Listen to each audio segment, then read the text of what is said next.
kelompok 4B akan menjelaskan sedikit terkait morfologi dari umbi Garut. Yuk kita simak. Pada tahu umbi Garut gak sih? Ya walaupun namanya Garut, bukan berarti tanaman ini berasal dari Garut loh. Di setiap daerah, nama umbi-umbian Garut berbeda-beda, seperti sagu Belanda, irut angkring Garut, peda-peda sagu Bambang, guloma, dan di luar negeri dikenal sebagai arrowroot. Nah, umbi Garut memiliki daun yang unik sehingga sering juga digunakan sebagai tanaman hias. Walaupun daunnya juga sering kali dijadikan pembungkus makanan, tanaman Garut adalah tanaman tahunan yang menghasilkan umbi yang dapat dimakan.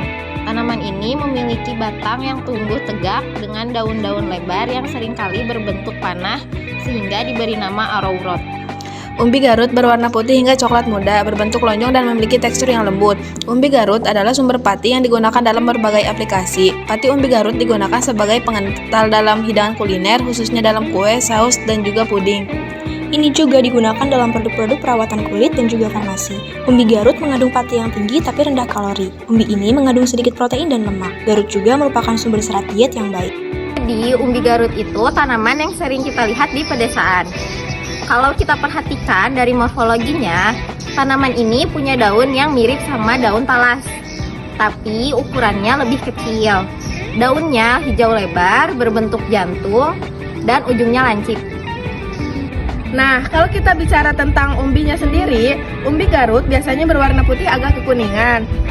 Bentuknya memanjang kayak wortel, tapi lebih bulat di bagian tengah dan makin meruncing di ujungnya.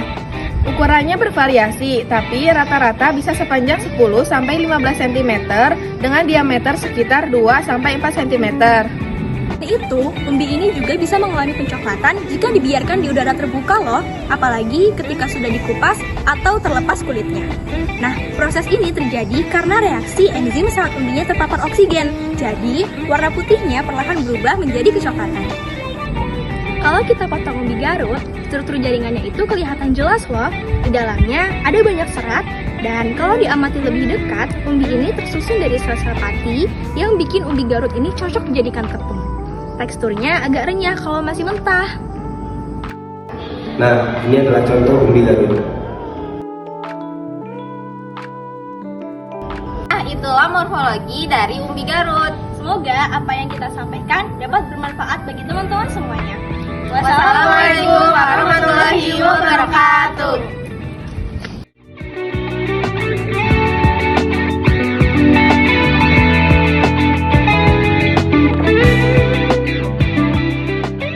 Baru tahu ternyata Garut itu bisa dimakan. Tapi ini bukan kota Garut ya, ini namanya adalah umbi Garut. Dari umbi-umbian yang lain, ini umbi agak kurang populer. Padahal tanamannya itu sering tumbuh di pekarangan rumah. Jelas bentuknya itu mirip banget sama lengkuas muda, jadi harus hati-hati. Dagingnya juga agak berserat, mirip banget ya. Tapi pas dimakan itu lembut, terus sangat berair dan juga ada rasa sedikit manis. Ini tuh mirip banget kayak kita makan bengkoang. Aku cari tahu saking gak populernya, banyak banget masyarakat yang buang begitu aja tanaman ini tanpa diolah. Pengolahan yang populer adalah menjadikan umbi Garut itu jadi tepung. Pertama kita parut dulu, kemudian ini kita peras-peras. Air perasannya kita masukin ke mangkuk, kita endapkan. Setelah itu terpisahlah air dengan patinya. Patinya inilah yang akan kita ambil, kita olah menjadi tepung. Dan voila, jadi deh tepungnya. Ini tepungnya aku beli yang instan karena prosesnya itu kan agak lama dan membutuhkan Garut yang banyak. Nah, bayangkan aja butuh 10 kg umbi Garut untuk menghasilkan 1 kg tepung pati. Itu banyak ya, tapi nggak apa-apa karena manfaatnya itu memang besar banget. Hari ini aku mau bikin jenang Garut. Ini juga simpel, sederhana banget. Ini tuh bisa langsung dimakan seperti ini aja. Kali ini aku mau pakai tambahan santan biar tambah enak dan gurih. Santannya aku pakai 2 santan, kemudian dilarutkan bersama garam sedikit dan juga tambahan gula biar nggak terlalu hambar. Habis itu kita campurkan ke dalam jenang Garutnya deh. Umbi Garut sendiri itu punya banyak sekali manfaat, salah satunya untuk lambung. Lagi penderita mah seperti aku tuh wajib banget nyetok ini di rumah. Selain dibikin jenang, kira-kira ini bisa dibikin apa lagi ya?